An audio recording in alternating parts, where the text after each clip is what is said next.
if I do my job right, the Army's goal is to close 185 data centers between now and FY15. So that's our target value. So reducing that footprint.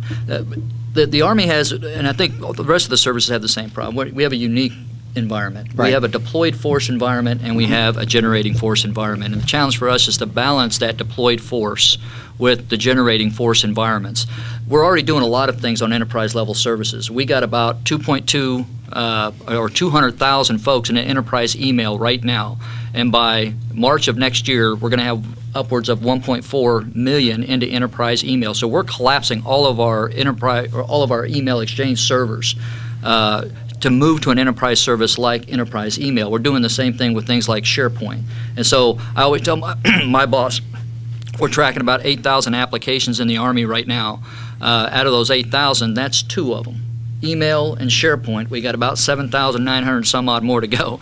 All right, as we go through portfolio rationalization, which was discussed about earlier, identifying, what do we really have out there, what are we paying for?